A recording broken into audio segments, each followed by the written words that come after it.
Today's guest is Sam Patterson. He's a rising star in the world of MMA. He recently competed on the Dana White Contender series with an emphatic win, which gained him a contract in the UFC.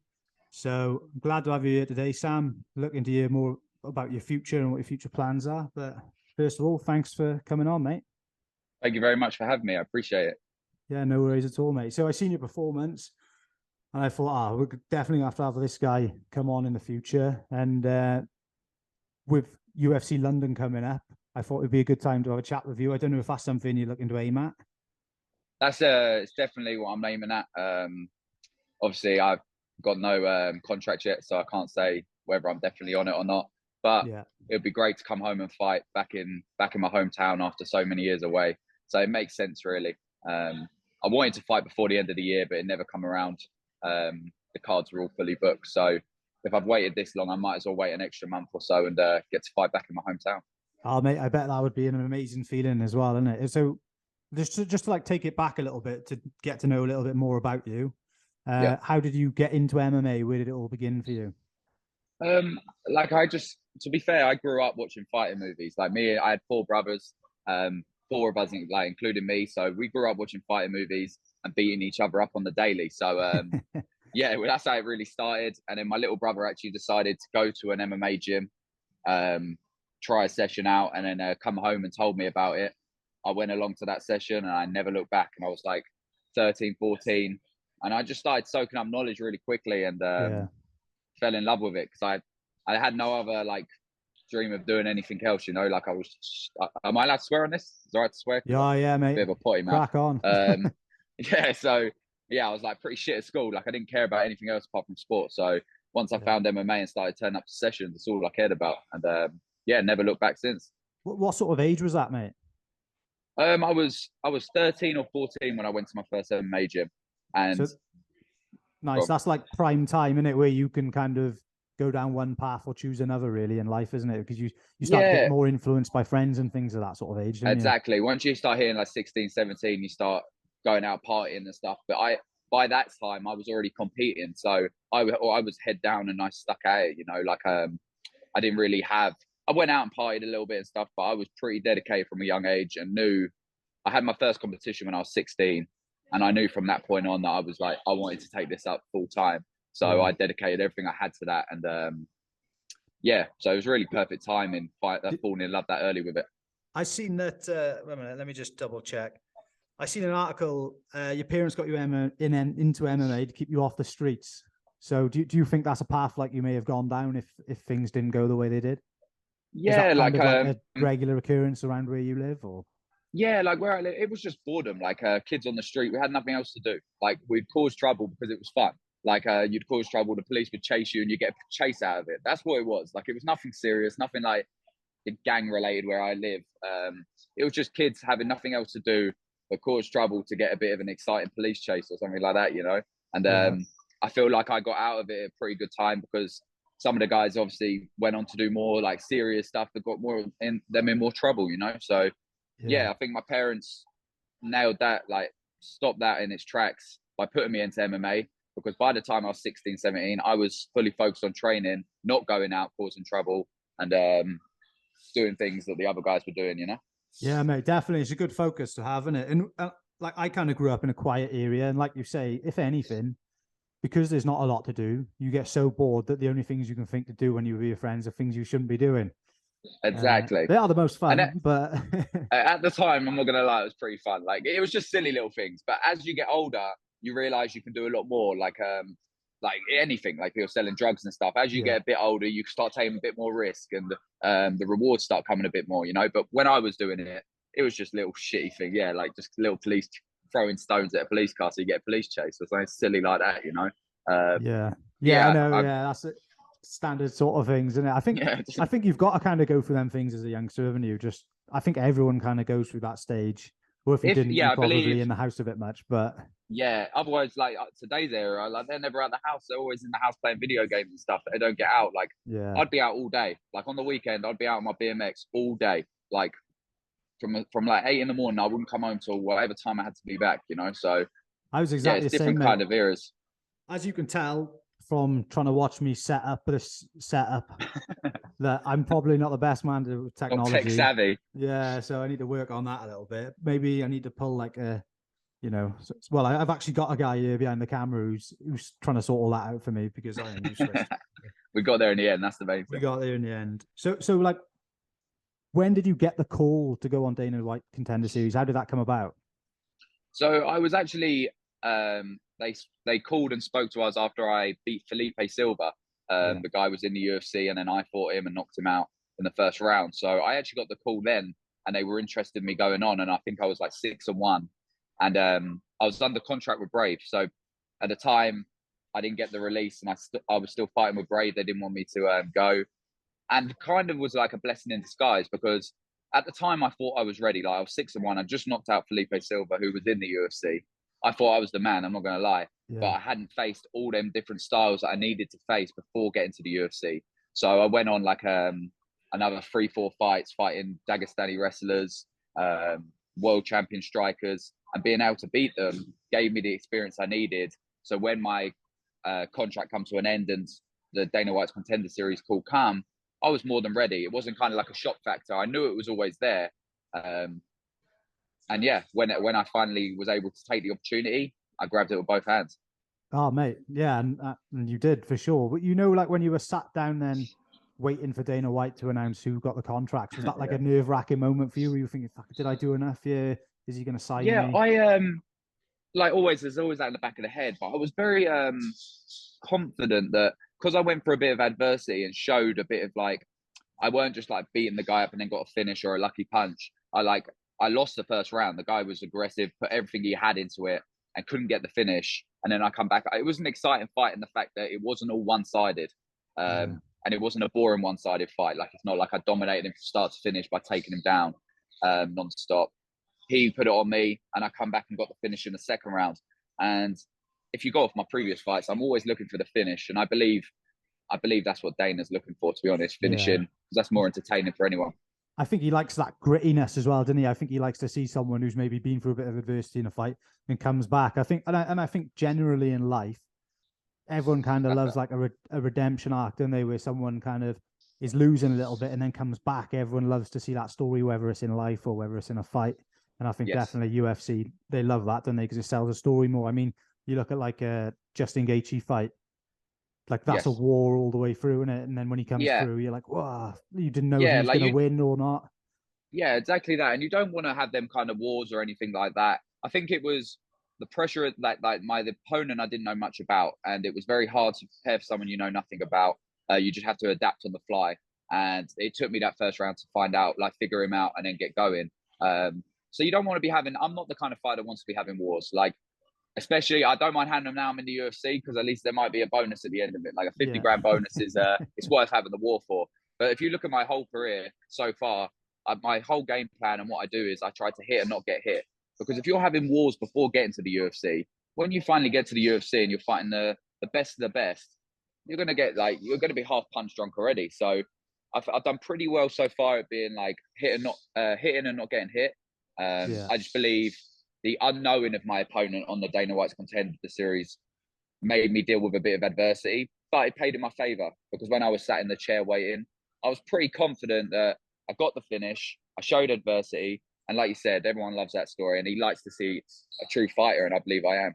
100%, mate. So you're obviously in a stacked division.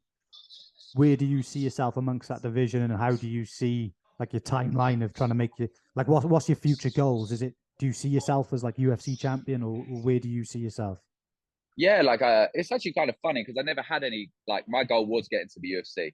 So I've had to like create more goals and dreams and stuff like that. And I'm kind of just going to take my time. I've watched fighters like other UK guys, Jack Shaw and stuff like that, the way they built up correctly and took the right steps growing up to the top 15 and stuff like that. I'm not in any rush. In my mind, I've got 10 years in the UFC. I've got 10 years left in my career. I've been competing 10 years already. I'd like another 10 years in the UFC. So I'm not in any rush to get to the top and chucked in the deep end with, I'm not saying everyone in the UFC is a savage. So, there's like levels when you hit that top 15, you hit the top 10. So I'm always trying to raise my game. And I believe from now to the next 10 years, I will I'll work my way all the way up to challenge for a title and hopefully win the title. Yeah, mate, I'd love to see it as well. It'd be like you see Leon Edwards this year, isn't it? For instance, like seeing someone come He's out of shown the it's UK. possible. Yeah, 100%. And I think that's what people need to see, because you obviously had like Bisping do it, but he kind of trained in America. So Leon's kind of set the standard, really, isn't he? So I think. Yeah. And I believe the UK standard is 10 times better than what it used to be. Like you said, Bisping went to America. That's probably because the standard in the UK at that time probably wasn't as high. So he had to go to America. Whereas I believe now the UK standard is, well, Leon's shown it. Leon's shown is like the best in the world. He is the best in the world at welterweight division. So he showed that we have the caliber in the UK now. Definitely. Who do you think they're going to give him his main event in March? Because I don't think Kamaru can go in, can he? All accounts. Well, if that's true, because I saw his hand wasn't 100%. I saw that. Well, it depends what route they go down. I believe Masvidal sells, but how can you give him a title shot off, like, I think he's got 3 losses or something? But it sells. Now, if they're trying to sell tickets, that's the fight you do, because of the previous they had at the last UK card where they had the scrap backstage. Yeah, you get a hell of a build-up, wouldn't you, on that fight, to be fair? I think that sells. Yeah. And sometimes if they go down that path of trying to sell, then that makes sense. But if they go down the path of what makes sense and what they stand by, like the rankings and what makes sense, I believe who's at the top of that? You got Bilal Muhammad. They had that eye poke. He just beat Sean Brady. Yeah, that does make sense. Like Colby, you'd think, does it make sense? Does he need to do more? Does he need one more maybe before going in? But is Colby coming off a loss as well? Well, I suppose, did he just beat Masvidal? Is that his last fight? Oh yes, so it is. Yeah, so maybe. Well, really, he should get it over Masvidal. Yes, I agree. And then Colby's been like off the radar. I haven't seen anything on him. And is he interested in taking the fight in the UK? So it's all about who's willing to come over to the UK as well to make that fight. It's very tricky. It's a tricky situation now Usman's out, because that's the only fight everyone wants to see, really. Yeah. I think it sells, and it's the best fight in the division. Just pull Nate back in for the rematch. I mean, he almost had him at the end there, so that'd make an interesting one. Nate always sells, so yeah, that would sell regardless. He could just be there on his own, punching the cage, I think, and he would sell. Yeah, it's like probably get cut as well somehow. The thing is, it's like logics. You got like, if you look at it as a fan, yes, bring someone like Nate, Masvidal. Oh, fuck the rankings. I want to see the best fight that's going to happen. But if you're looking at it as like a fighter and what you're earning, like you're fighting to earn your chance at the title, then it's got to be someone that's earned it and really coming off a win. It's very hard to give someone coming off a loss a title shot, you know? Yeah, I get that as well, especially like for you working your way up. Exactly. You're kind of looking at it like, well, if there's someone who talks a bit more, for instance, like, I don't know, say for instance, you went on a 10-fight winning streak and Paddy's had like a mixed record, whatever, but because he's a talker, he could get a title shot. Not that that's going to happen, because obviously he's winning. No, but yeah, exactly. But if that was to happen, yeah, no, I get what you're saying, and that's the kind of route they have to look at. Because do you go for the fans and the sales, or do you keep doing what you're doing with the UFC, building the rankings and earning your title shot? You know, so yeah, I see. I don't know. I don't know either. I don't want to put you in an awkward position, but obviously Dana had a bit of controversy on the weekend, didn't he? So I don't know if we'll see. I don't know where he'll be for the next few weeks. So I don't know if he'll take a few weeks off or something. But yeah, I saw it on TMZ and that. Like, yeah, everyone's got their own problems in life. Everyone's got to handle their own shit. I just focus on what I'm doing. And he's my boss and everything. But I don't really have an opinion on it.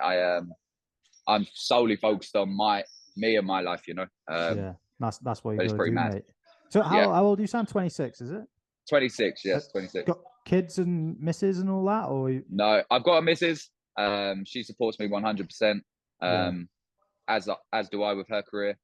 And yeah, no kids or anything at the moment. I am so focused, like I have been for the last 10 years. Like when I say I'm obsessed and dedicated to this, I literally think of nothing else. Well, so ultimately, it's short-lived, isn't it? So you've got to kind of put all your eggs in that basket.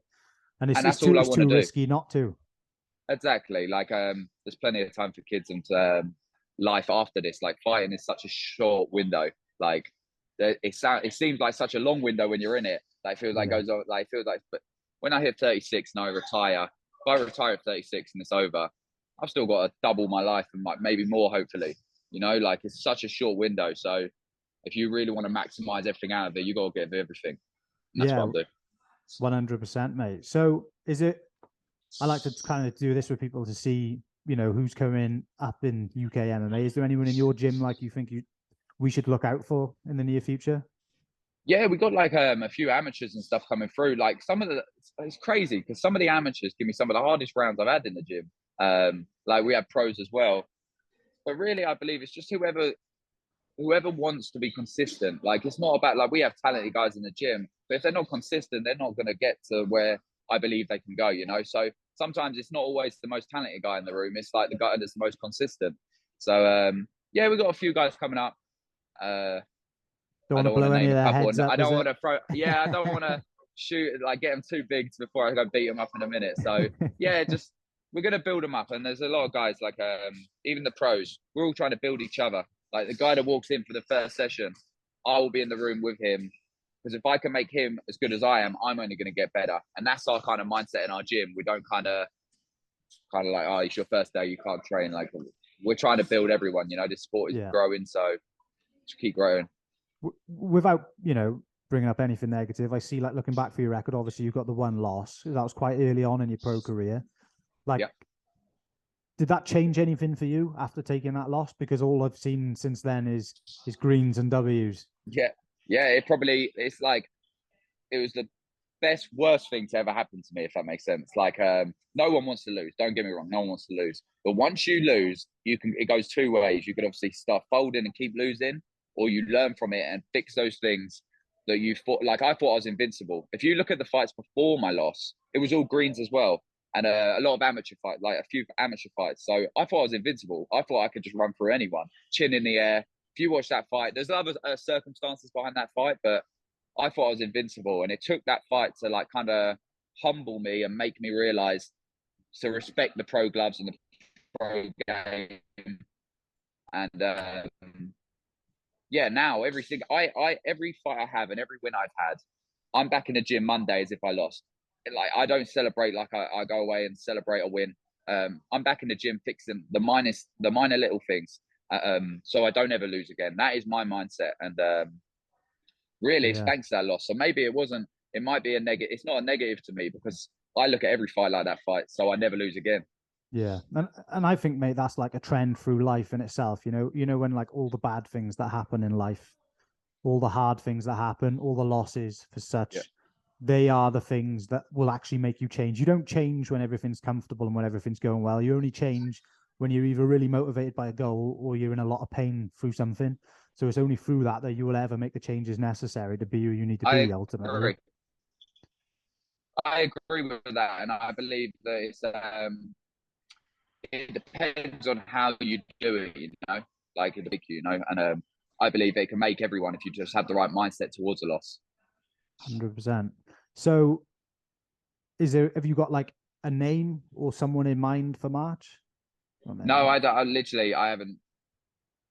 I think I'm just going to work whoever. Like I've never picked my opponents. If you see my record, you can see the guys that I've faced. I've never pick and choose my opponents. They fucking double the amount of wins I've got. I think everyone's a killer now, and I believe I'm going to work my way up correctly. I believe coming through the Dana White's Contender Series, they're going to build you correctly. Everyone's a savage, and I'm just going to focus on me and just whoever's in front of me. Till I start hitting those top 15s or start breaking into rankings, I don't think it really matters who you face. You just got to go in there and prove that you're better than them. And then once you hit the 15, you start calling out names to work your way through the rankings, Yeah. Yeah, what was I going to say? What's your plans for today? What have you got scheduled in? Yeah, so I've done one session, done my strength conditioning. I'll do some striking drills for an hour and a bit now.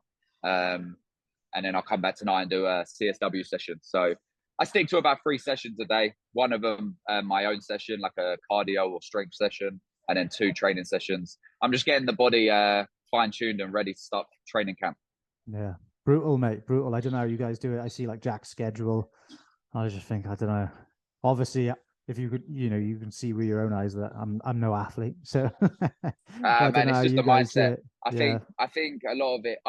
If you love it, you do it. Like anything. But anyway, mate, I think we'll leave it there. It was really a pleasure to meet you and to learn a little bit more about yourself.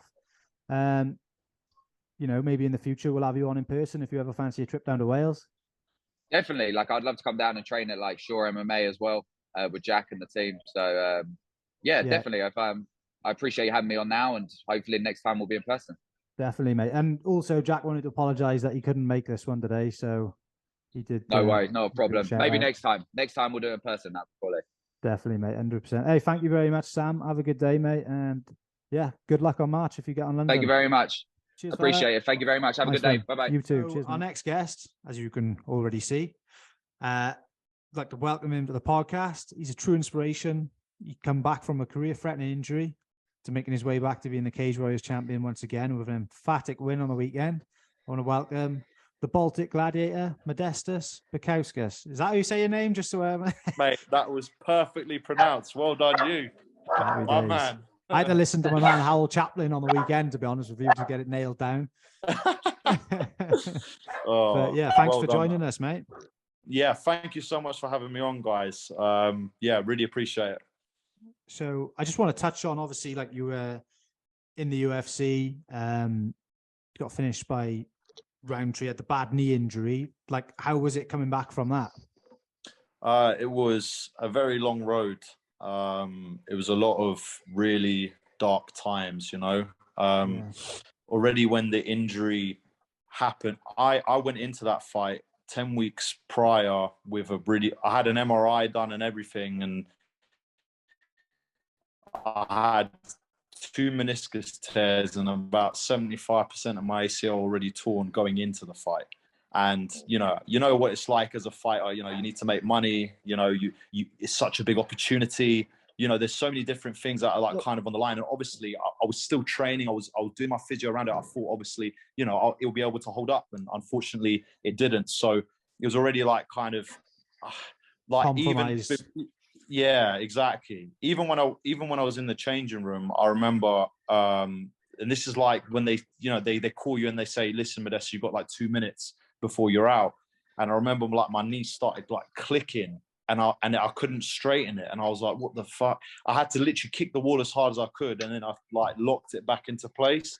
It was like, do you know what I mean? From the start to the finish, it wasn't a good time, but you know, I had really good doctors. Obviously, the UFC, amazing that they covered the operation. It was a very expensive operation, may I add. But they did a hell of a lot of stuff to it. And yeah, I mean, there's a lot of times that I was like kind of sitting in my room, you know, like crying, drinking, and just kind of not knowing what the hell's going to. I tried to keep myself motivated and you know, and positive, but obviously it's very hard when, you know, you can't really do much. But I had really good people around me, obviously really good family members and really close friends that, you know, came and helped, and, you know, helped to keep my spirits up. And yeah, and then slowly, day by day, you notice things just slowly getting better, and then you get back on like you know, you start setting your goals, and then you slowly work at them, and then, you know, it gets there. But yeah, we had some very bad times, which it's mad to think where I was last year to where I am obviously now. Oh, mate, as well. That's what everyone loves to see in it. They love to see, not that you ever want to see someone go through a dark time, but to be able to go for them dark times and bring yourself back into the light and into the positive side of life. It's amazing, mate. And I'm chuffed for you that happened for you on the weekend.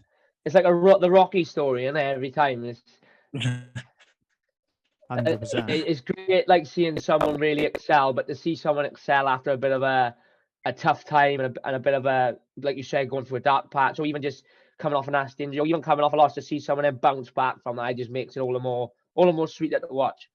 Yeah, no, 100%. And I remember one thing I said myself, because I started trying to dabble a little bit in YouTube, and I said, you know, it makes the story a hell of a lot more meaningful to come back from a serious injury or a really bad setback than if, you know, everything were to go plain sailing from start to finish. And, you know, it was one of my kind of goals that came later, is just to try and, you know, inspire and motivate people to be able to say that, listen, I'm just a regular guy, just like you, you know, just like everyone else. And then, you know, if I can do it, if I'm able to turn it around, then anyone can do whatever it is that they set their mind to. And, you know, that's the kind of message that I'm trying to send here. And obviously, yeah, long may it continue. Message sent, mate. I watched your YouTube documentary, like I can't remember who produced it. Ben something, was it? Yeah, Ben. I can't pronounce his surname. It's mad because everyone finds it hard to pronounce my surname. I can't even pronounce this, but he's a French guy. Do you know what's mad? He messaged me on Instagram, and only 21 years old. Yeah, and he said, "Listen, like I would love to do like a piece on you, like to do like a documentary on your comeback." And I was like, "Yeah, that's amazing." So a guy, 21 years old, just comes from across the country. From another country over here, like doesn't know me, I don't know him. You know, he just comes and stays at my house, has all like the recording gear, and literally just lives with me for like a week. And Wow. you know, I see him like obviously calling his mum like every day and stuff like that. It's like it's just amazing. Like, do you know what I mean? Just a young kid, like, you know, he's working on his stuff, like, you know, the videography and that, and then obviously me, you know, being the fighter, and yeah, it worked absolutely amazing. He's very talented. I mean, for such a young guy to be able to produce something like that, I thought was absolutely amazing. So obviously, big shout out to him. 100%, mate. 100%. We'll have to get his name for the description or something. But Yeah, it was a brilliant documentary, and it was good to see, like, you know, obviously the comeback. But I noticed one bit in there where you talked about you weren't happy with your last fight before this title fight, and that kind of fired you up. Could you kind of talk through that a little bit? yeah. So obviously, you know, it's one thing to come back from injury, but it's another thing to sort of create noise and create attention, and you know, to get your name out there. You know what it's like. You know, you got guys like, you know, Sean O'Malley. Like I say, they're making some real waves and some real noise, and you know that. And especially when you're looking back on your career, you want to be able to put on like amazing, you know, performances. You know, you want to get finishes, you want to make people wowed. You know, it's not just for yourself, but it's also for like everyone else, for like an entertain. It's, you know, this is entertainment as well as fighting. It's entertainment. You know, you need to be able to, you know, wow the crowd. And I knew from that last fight I didn't have that traction or that pull of, you know, creating attention. And yeah, obviously I needed to get my foot back in the door. I was a little bit hesitant. You know, I wanted to get the win. I just had to, you know, do what I had to do. I know I'm capable of much more, and that's why that made that win. Like, it was good because it's Lee, an extremely talented fighter, you know, top level guy. So obviously, yes, it was a big win, but it's not what that has been the running theme of what's been a problem in my, you know, in my career, is that I'm not putting up the performances that I know I'm capable of. It's one thing to do well in the training room, but then it's another to go and perform under those lights and do what it is that you're supposed to do. So obviously that was a big fuel and driving factor for me, was to, like, you know, I need to let it go more. I need to, you know, kind of let loose. That was a big factor of me preparing mentally going into my last fight. So compare that then with coming back now last weekend, getting the Cagewarriors title back, and in the fashion you did it. What was that feeling like in comparison? Oh mate, it's a completely whole other level. I mean, you know, it was very emotional for me to be able to just come back in the cage after 14 months, after everyone said that I was never, like, one punch KO. You know, the guy was like completely out, and I was like, that's like a whole nother level, like a whole different feeling, you know. And like it's kind of nothing can beat that. Do you know what I mean? Like, you see, again, I bring up Sean O'Malley, but you know what I mean? Like, when you like one punch someone and they're just completely gone. Like, I've actually not had that in my career. So that was like the first that I've had where I connected clean on the chin, right on the target. And yeah, as soon as I saw him drop, I was like, yeah.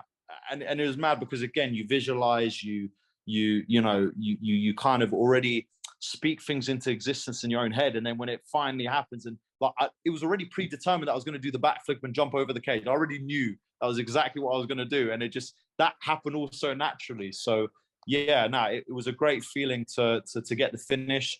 I definitely let loose a lot more in that fight. Again, I could have done even more. I know I can. But again, that's something to work on. I know mentally I was in a much better state of mind to go out and really, you know, sort of show my skill set more. So I was very happy. Now it's going to be, the next fight will be an improvement onto what I've already had here. Nice, mate. So, but based on all that, would you say you felt a little bit kind of wrote off going into last weekend? Obviously, like you said, 14 months ago, you sustained a major injury. You had to have a massive you know, like you said, a very expensive op, which means they've done a shitload of work. Coming in against a guy from America, coming off a big highlight reel front kick knockout, like you said, you wasn't happy with your last fight. You didn't feel like people would be necessarily impressed. So going into last weekend, did you feel wrote off? Did you feel like you had a lot to prove? Did you kind of have like a, I don't know, like as if you almost lit a fire underneath you going into that fight? Did you kind of think, right, I've got to go out here, not only have I got to win, but I've got to go out here and do it in style to prove to people that I have still got it and that I do belong at the top level? Yeah, oh mate, 100%. You hit the nail on the head there. You know, going into that fight, and you know, even just me like doing my career now, like I said, because the last performance wasn't exactly the most spectacular, although getting the win, like, you know, I've even heard some people say, oh yeah, well, it could have went either way. I'm like, it's a unanimous decision. There's no way it could have went either way for that last fight. You know what I mean? It's like, yeah, I could understand if it's a split decision, but I'm like, if it's a unanimous decision, I'm like, where these people come from? But like you know, and obviously I don't really like pay attention to too much, but you know, like I said, attention is a big thing in our game because you need it like for promotion. And you know, when people are just like, it's mad to see the messages that I had like leading up to this fight, and now the messages now where everyone says, oh my god, that was so sick, or you're a great fighter. But like before that, it's like everyone's like, oh yeah, he's not really that good, he's a bum. And you know, I'm sure many fighters have had this before. You know, you're only as good as your last fight, isn't it? So that's sort of the theme that was running into that fight, is that people again thought that I was going to win, but most people thought I was going to win by decision again. So this was another like kind of big thing for me to be like, well, no, I'm going to get the finish. You know what I mean? And even in that documentary, I actually wrote on my vision board that I was going to win by KO, and then it actually, like, you know, like I say, it finally came to light. So yeah, man, it's crazy. Like I say, to how fans sometimes can be, you know, quite fickle, and you know, that it's just going in waves. You know what I mean? And you know, in order to keep the wave on a high, you just got to keep on putting these. But it makes me more like, I don't know. It makes me want to just like let loose. It makes me. I've got this kind of mentality where it's just like, now it's just like I really just don't care. You know what I mean? Like, you know, when they say, oh, like kind of do or die, or you go in there with the intention of like you know, I'm prepared to die, that sort of mentality, like that is something that is actually really hard to kind of get the hang of, or to really think in your head. So that's the sort of vibes that I'm going now, like pushing forward. So yeah, man, I had a lot to prove. You know, I proved myself, but I want to prove myself even more, because I know I'm ready for the highest level. Yeah, kind of two questions in one year, just to wrap it up.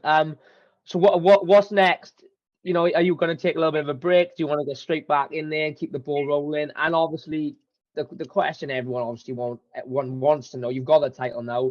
Are you looking to push back towards the UFC? Do you want to explore other promotions? Are you happy with Cagewarriors? So kind of talk us through what this year is going to look like for you, and you know, what is the ultimate end goal? Is it to get back on the big stage, or you know, see what's about, or are you happy where you are defending the Cagewarriors belt?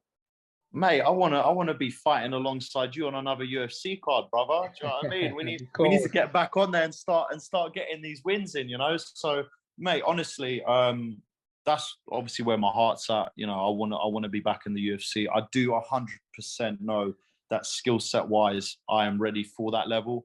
You know, but I'm sort of just ready for whatever. I'm back in training straight away. Like today, you know, I finished my clients. I'm going to train twice, like normal, like back into, you know, I've stopped eating the shit, you know, that I've been doing over the last couple of days, you know, getting a little bit fluffy as we speak, you know, making up for all the food that I missed, you know, during Christmas time. So yeah, like I'm ready for what it is. If I need to defend the belt one more time, then cool, it is what it is. But of course, I do feel I am, you know, UFC ready, and I do feel like I could make a statement, and I just need that second shot, you know. And but like I say, Cagewarriors have been very good to me. They've been absolutely amazing. You know, they've treated me really well. So, you know, I can't complain with any of that. So I'm pretty much just ready for whatever, but I'm back in training now, ready for potentially anything coming up soon.